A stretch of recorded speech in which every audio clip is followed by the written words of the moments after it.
안녕하세요.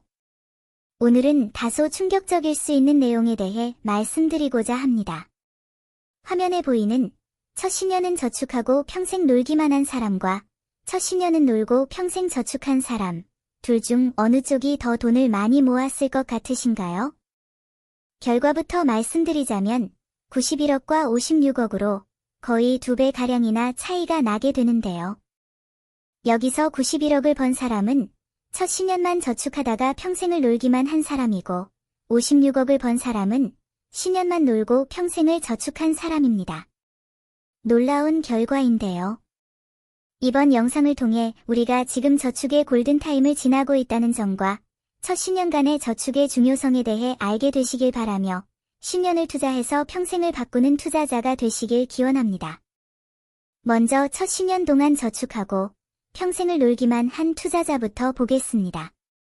첫 10년 동안 매월 100만 원을 미국 주식시장을 추종하는 ETF인 S&P 500에 투자합니다. S&P 500의 과거부터 지금까지의 평균적인 연평균 수익률은 10%였습니다. 10년간의 총 투자금은 1억 2천만 원이며 수익금은 8,100만 원으로 최종 금액은 2억 100만 원이 됩니다. 이후 10년 동안의 저축으로 만든 2억 100만 원을 40년 동안 그냥 그대로 가만히 놔두겠습니다. 그 결과 40년 동안의 수익은 89억이 발생되며 최종 금액은 91억이 됩니다. 이 투자자가 50년 동안 모은 액수는 91억이 되는 셈입니다. 이번에는 반면에 첫 10년 동안은 저축 없이 놀다가 이후 40년 동안 한 달에 100만 원씩 평생을 저축한 투자자를 보겠습니다. 마찬가지로 S&P 500에 투자하여 연평균 수익률은 10%입니다. 40년간 투자한 투자금은 4억 8천만 원이고 총 수익은 51억, 최종 금액은 56억이 됩니다. 누군가가 여러분에게 딱 10년만 저축하고 평생 놀지, 아니면 10년 놀고 평생 저축할지, 둘 중 하나만 선택하라고 한다면 어디를 선택하실 건가요? 저라면 전자를 선택하겠습니다.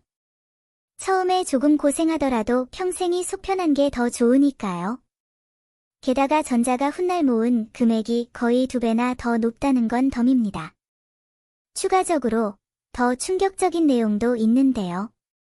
만약 첫 10년 동안만 저축하고 이후 평생 저축하지 않은 사람이 만약 10년을 저축한 후에도 저축을 그만두지 않고 나머지 40년 동안 계속 저축하여 총 50년 동안을 저축했다면 총 금액이 어떠했을지 알아보았습니다.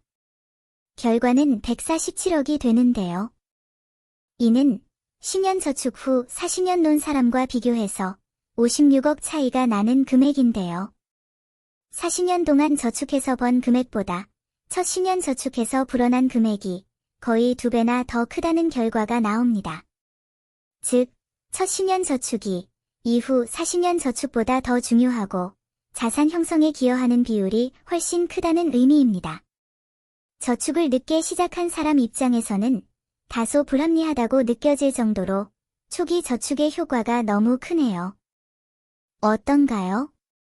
결과가 놀랍지 않으신가요? 우리들은 지금 저축의 골든타임을 지나고 있습니다. 늦었다고 생각될 때가 가장 빠른 법이죠. 첫 10년의 저축이 평생 수익률의 70%를, 90%를 담당하게 될지도 모릅니다. 이번 영상을 통해 초기 저축의 중요성에 대해 함께 알아보았는데요. 우리의 인생을 바꿀 골든타임을 위해 열심히 저축하여 함께 인생을 바꾸는 투자자가 되기를 기원합니다. 감사합니다.